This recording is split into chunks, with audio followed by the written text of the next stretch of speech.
नारायण साकार अखिल संपूर्ण ब्रह्मांड में सदा सदा के लिए जय जयकार। नारायण साकार अखिल संपूर्ण ब्रह्मांड में सदा सदा के लिए जय जयकार। जब तक यहाँ बैठे हैं तो श्रीमान जी खाली होके बैठो, मन को खाली करो।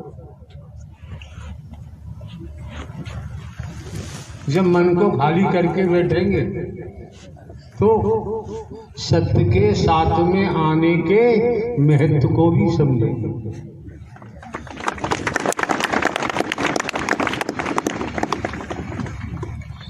अगर श्रीमान जी महत्व नहीं समझा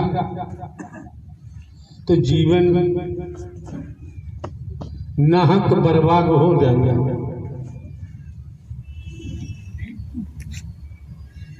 जिस लिए नर नारी का शरीर मिला है निर्थक साबित होगा। संसार में तो हर समय परपंच चलते रहते हैं। परपंच रचने वालों की कोई कमी नहीं होती। जिसे परिवार कहते हैं, परिवार में भी परपंच ही होते हैं। जलन बैर भाव रोम रोम में बसा हुआ होता है, लेकिन यहाँ लागू किया है नारायण हरि परमात्मा ने। मानव धर्म सत्य था, है और रहेगा। मानवता भाईचारा, अनेकता में एकता, मानव मानव को गले लगाना, मानव मानव से प्रेम करना, टूटी हुई मानवता को जोड़ना, बिखरी हुई मानवता को इकट्ठा करना, मानवीय गुणों को पैदा कराते हुए सत्य के मार्ग पर अग्रसारित कर देना। वही आपको जानकारी दी गई है।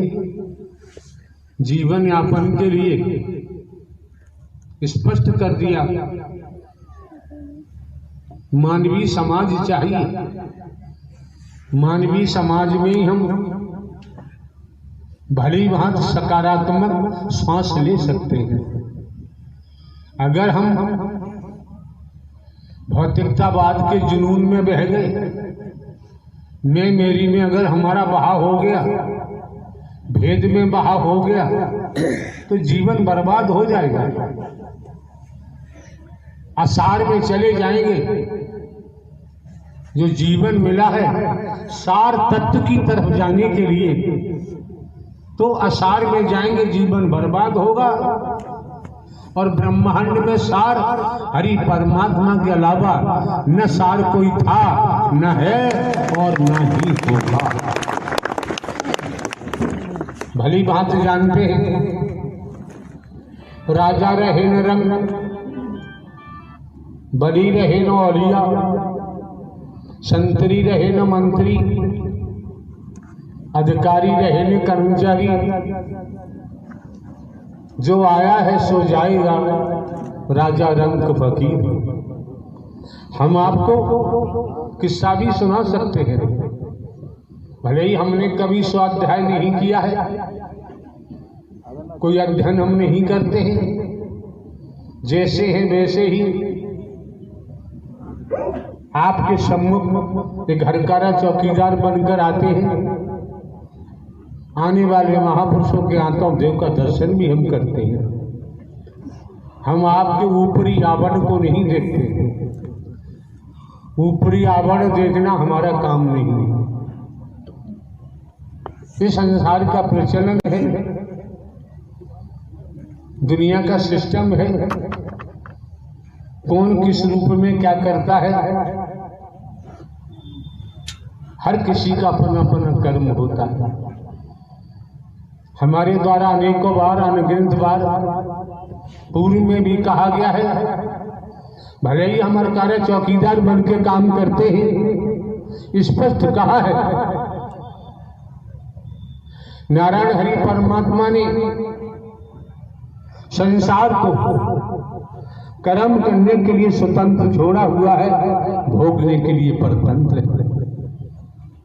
इसमें संदेह नहीं। जो निज स्वार्थों में डूबे हुए हैं, जो रागी है, राग हमेशा भोग में ले जाता है और भोगी का सर्वनाश होता है। आपको शिक्षा, आपको ज्ञातव्य कराया गया है, आत्मिक अनुराग पैदा करो। सद्ज्ञान दिया जा चुका है। आत्मिक अनुराग से ही वह जागृति पैदा होगी। वो जागृति जन्म लेगी जिससे आत्म कल्याण का हमारा मार्ग प्रशस्त होगा। लेकिन हम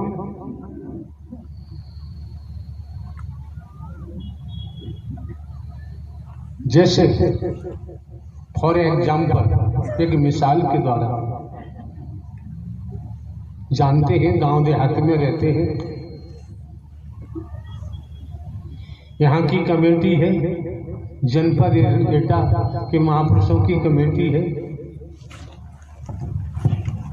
सभी पढ़े लिखे हैं, बुद्धिमान हैं। इनको चाहिए था कथावाचक की जरूरत है। इतने मिशन संस्था पंथ है, इतने गुरुजी हैं, सदगुरुजी हैं, शिव पुराण की कथा कहें, राम कथा कहें, भागवत कथा कहें, देवी कथा कहें, विष्णु पुराण की कथा कहें और तमाम वेद शास्त्र हैं। उनको बुलाना चाहिए था, क्योंकि आज दौर तो वही चल रहा है। आज दौर वही चल रहा है। आकाश से टूटकर अगर कोई तारा जमीन पर आ जाता है, इस वसुंधरा पे आके गिरता है, उस तारे को समझना किसी के बस की बात नहीं। वो तारा ही अवगत कराता है, वो तारा ही जानकारी देता है, वो तारा ही सद्ज्ञान देता है, स्वयं के बारे में बताता है, आपके बारे में बताता है, आपके संबंध की जानकारी देता है, अपने विराट स्वरूप की भी जानकारी देता है। लेकिन हम उसके शब्दों को समझना नहीं चाहते, उसकी बातों को पकड़ना नहीं चाहते। क्यों? हम मिथ्या नस्र में इतने डूबे हुए हैं, आसार में हम इतने लवलीन हो चुके हैं, हम स्वयं को ही भूल गए। हम स्वयं को हिंदू, मुस्लिम, सिख, ईसाई समझने लगे, स्वयं को हम ब्राह्मण, क्षत्रिय, वैश्य, शूद्र समझने लगे, स्वयं को हम नर नारी समझने लगे। ये बहुत बड़ी भ्रांति है, बहुत बड़ा भ्रम है। जो तारा आकाश से आया वो भ्रम को भी हटाता है, शंका संदेह को भी हटाता है, यथार्थ सामने प्रकट करता है। लेकिन जीव मोह माया में इतना दबा हुआ है, मोह माया में इतना लवलीन है, वो खुद की ही बात भूल गया कि मैं कौन हूँ, मैं आया कहाँ से हूँ, मेरा रूप क्या है,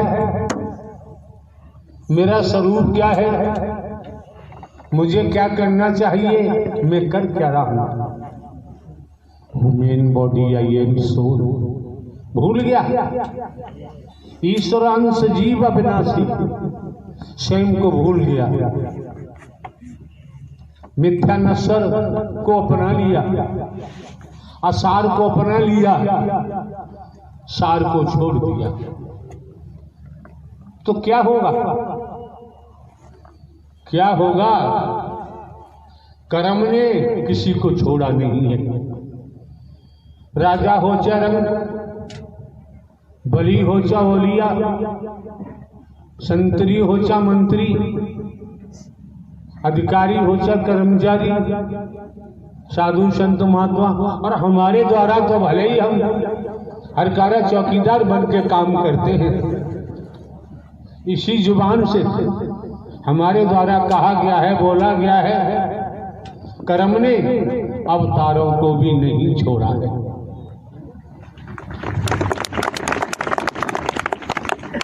वैदिक काल का इतिहास उठा के देखो, कर्म ने, जिन्हें शंकर ब्रह्मा विष्णु राम श्री कृष्ण कहते हैं, देवी दुर्गा हनुमान जी कहते हैं, काल भैरव कहते हैं, इनको भी नहीं छोड़ा। हमें अपनी औकात देखनी चाहिए। हम तो एक जीव है, जीव मायाबद्ध है, जीव मायाबद्ध है, नारायण हरि परमात्मा मायाधीश है। पूरा ब्रह्मांड त्रिगुणी माया में डूबा पड़ा है, त्रिगुणी माया से बना हुआ है। जब जीवों पर, जीवों की दुर्दशा देखकर, जीवों के क्रियाकलाप देखकर, समय काल परिस्थितियों के आधार पर परम सत्ता सुप्रीम अथॉरिटी, अलग निरंजन, अलग पुरुष जब धराधाम पर अपना प्राकट्य करते हैं, क्या होता है? जैसे बरसात हो रही है, एक एक शब्द को ध्यान लगा के श्रवण करें, ठीक से सुने, मौके बार बार नहीं मिलते हैं। बरसात हो रही है, आकाश की तरफ से बूंदें गिर रही हैं, देखा होगा, कानों से सुना होगा, बहुत गड़गड़ाहट की आवाज आती है, जिसे कहते हैं बिजली कौंधती है। जो लोग अपने घरों में कोठरियों में बंद होते हैं, आवाज तो उनके कानों तक जाती है, अगर कान सुनने का काम नहीं कर पा रहे तो वो भी नहीं सुन पा रहे।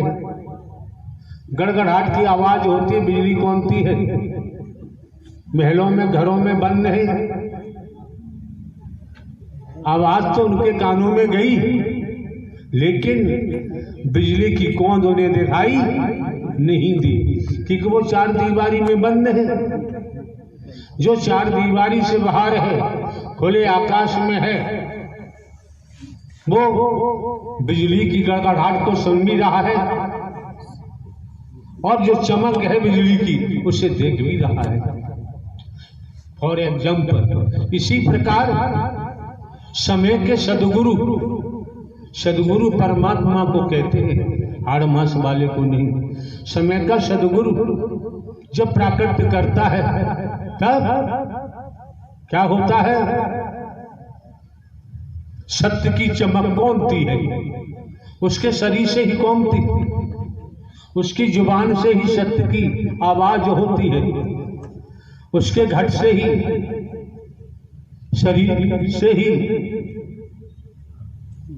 परम प्रकाश, परम ऊर्जा, परम अग्नि के रूप में चमक पैदा होती है, वाणी भी ओतप्रोत होती है। जिनके अंदर भक्ति भावना है वो सुनते भी हैं और दीदार भी करते हैं, बाकी के पल्ले कुछ भी नहीं पड़ता। आप लोग जहां भी आयोजन होता है, समय काल परिस्थितियों को देखे, कार्यकर्ता कमेटी से सौभाग्यशाली लोग हैं, किस्मत वाले हैं। संत गोस्वामी तुलसीदास जी ने रामायण में क्या बोला है, क्या लिखा है, क्या अंकन किया। संत गोस्वामी तुलसीदास ने रामायण में अंकन किया है, संत समागम हरि कथा। गोस्वामी तुलसीदास जी तो राम जी के अनुयायी थे, हरि का नाम क्यों ले रहे हैं, हरि का जिक्र क्यों कर रहे हैं? आप लोगों ने आज तक समझने का प्रयास किया? हमने आपको, हम भले ही हरकारा चौकीदार बन के काम करते हैं, हमने आज तक किसी को लकीर का फकीर नहीं बनाया है। हमने आपको जीवित परमात्मा दिया है, जिंदा परमात्मा दिया है। बात गुरु की होती है, हमने आपको परम सदगुरु हरि परमात्मा ही तो आपका मार्गदर्शन करते हैं। उसके बावजूद भी अगर आप लोग उल्टे रास्ते जाएंगे, अपने कर्म से ही गिर जाएंगे, अपने विचारों से गिर जाएंगे, कुछ भी करो, नारायण साकार हरि का विधान है, विधाता का विधान है, करनी का भोग तो भोगना ही पड़ेगा। बचाव संभव नहीं होता है। मौके बार बार नहीं मिलते हैं, समय बार बार प्राप्त नहीं होता है। भली भांति जानते हो, पिताजी के पिताजी चिल्लाते रहे, मेरे बेटे, मेरी बेटियां, मेरे भाई, मेरी बहनें, मेरे लड़की दामाद, तमाम संबंध होते हैं। मेरा फार्म हाउस, मेरी कोठी, मेरी हवेली, मेरे कारखाने, मेरे मिल, मेरा पद, बैंक में मेरे बैंक अकाउंट, चिल्लाते रहे। तन से प्राणवायु निकली, एक कतरा भी साथ नहीं लेते। न कोई साथ गया, जिन्हें अपना मानते थे वो भी कोई साथ नहीं गया। तो श्रीमान जी सब कुछ प्रत्यक्ष में सामने है, प्रत्यक्ष में सामने है।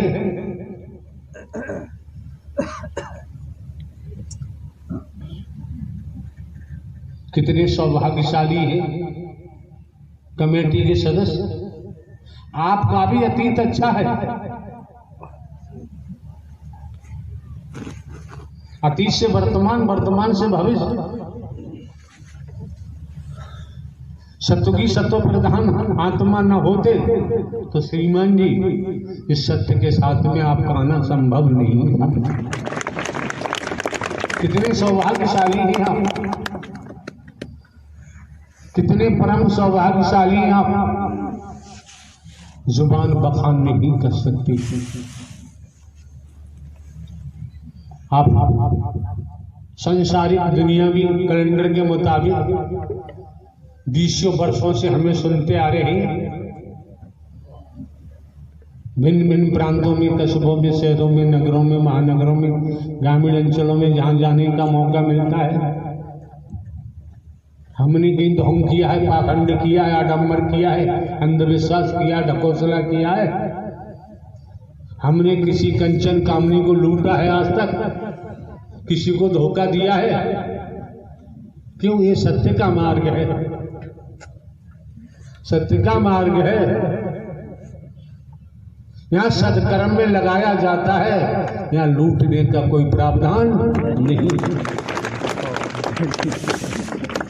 क्यों? गीता क्या कहती है? गीता ज्ञानदाता ने गीता में क्या कहा है? तू जिसको भजेगा, जैसा करेगा, उसी गति को प्राप्त होगा। तू भीख मांगेगा तो तुझे भी महादुर्गति के तहत पशु बनकर क्या क्या बनकर खामियाजा भोगना ही पड़ेगा। ये गीता में जाके पढ़ लेना, गीता में प्रसंग आया है, यहां तक आया है।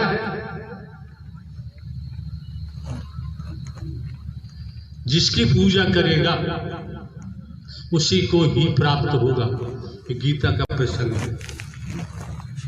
हम तो आपके सामने आज की बात रखते हैं,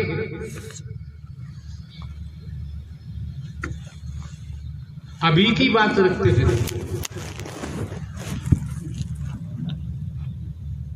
समझना न समझना आपका अपना काम है। इसलिए तनिक क्षण पहले हमारे द्वारा कहा गया था, आप कितने ज्ञानी ध्यानी हैं, कितने ही बुद्धिमान हैं, तनिक समय के लिए खाली हो जाओ। खाली होने पर ही किसी बर्तन को भरा जा सकता है। अगर बर्तन पहले से भरा हुआ है तो उसमें दूसरा नहीं डाला जा सकता। ये शरीर आपका एक बर्तन है, जो इसमें भर लिया है वही निकलेगा। संत मत कहता है, संगत से गुण उपजे, संगत से गुण जाए, बांस भांस और मिश्री एक ही भाव दिखाए। सोसाइटी का ध्यान दो, और ध्यान देना चाहिए। हम भले ही साधु संत महात्मा नहीं है, भले ही हम बाबा सावा नहीं है, कथावाचक उपदेशक नहीं है, हमारा कोई मिशन संघ संस्था पंथ नहीं है, कोई कंठी माला हमारे पास नहीं है, हमने कोई आज तक बिल्डिंग नहीं बनवाई, आश्रम नहीं बनवाया, किसी मिशन संस्था पंथ से हमारा अटैचमेंट नहीं है। इस समझो जरा, क्या हम नहीं कर सकते थे? भिन्न भिन्न प्रांतों में जाते हैं,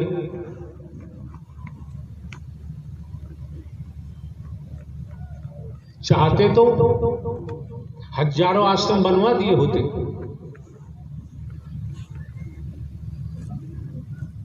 हम आपको किसी को दुनिया में लूटने के लिए हम नहीं आए, किसी को बर्बाद करने को हम नहीं आए। अपने विचारों से गिर जाते हैं तो कर्म से गिरेंगे। जब विचारों से गिर जाते हैं, कर्म से गिर जाते हैं, तो जीव लोग स्वतः ही बर्बाद हो जाते हैं, तबाह हो जाते हैं। जो परमात्मा की निगाह से गिर जाता है, संसार उठाना चाहे वो उठ नहीं सकता।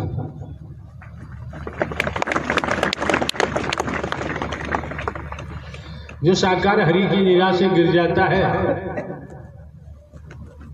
एक भजन हमने एटा जिले में सुना था किसी के मुंह से, हम तो गिरे हुए थे, साकार हरि ने हमें उठा। जब हरि परमात्मा ने उठा लिया है, अब कौन उठाएगा? कौन उठाएगा?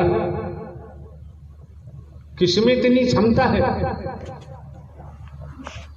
किसमें इतनी पावर है? संसार में संस्कार है, तब तो राजे महाराजे मंत्री संतरी अभी हवा भरते रहते हैं। संस्कार समाप्त हो जाता है, फिर कोई सलाम करने नहीं जाता।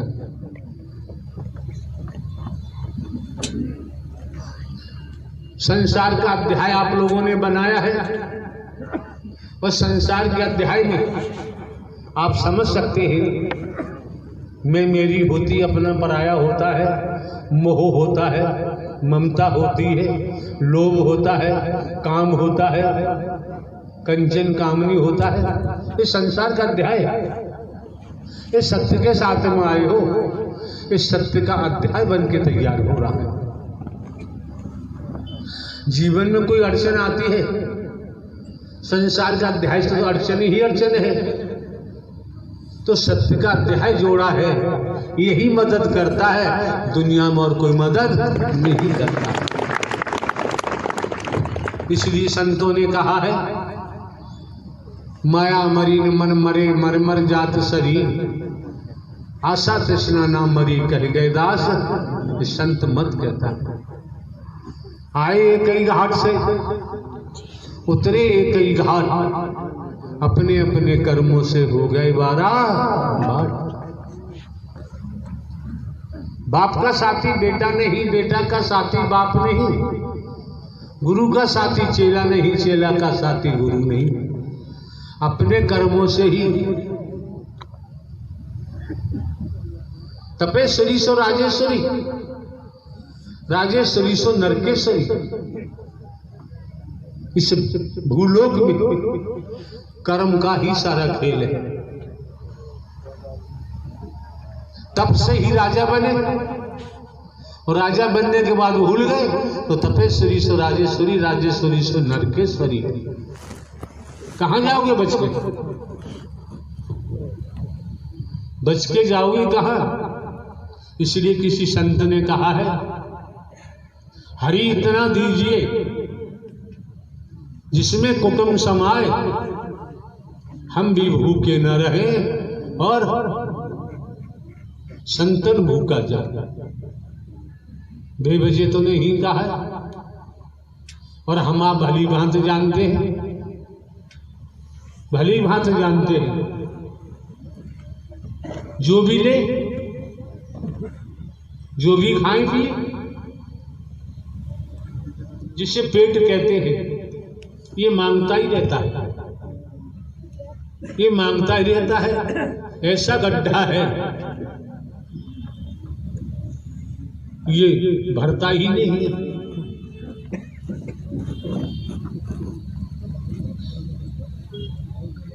सर में दर्द हो रहा है, ये पेट मांगता है। इस पेट को सर का दर्द समझ में नहीं आता। हाथ कट गया है, दर्द हो रहा है, पेट से मतलब नहीं, तब भी चाहता डालो डालो। टांग टूट गई, हड्डी टूट गई, पेट तब भी कहता डालो डालो डालो। ये भरता ही नहीं। आप समझ सकते हैं, कह देते हैं लोग पापी पेट का सवाल है। अरे यार, सत्य प्रभु परमात्मा हरि को समर्पण होने के बाद इसमें भूख ही नहीं लगती। कहां डालोगे, कहां डालोगे? गोधन गजधन बाजधन और रतन धन खान, जब आवे संतोष धन सब धन दूर।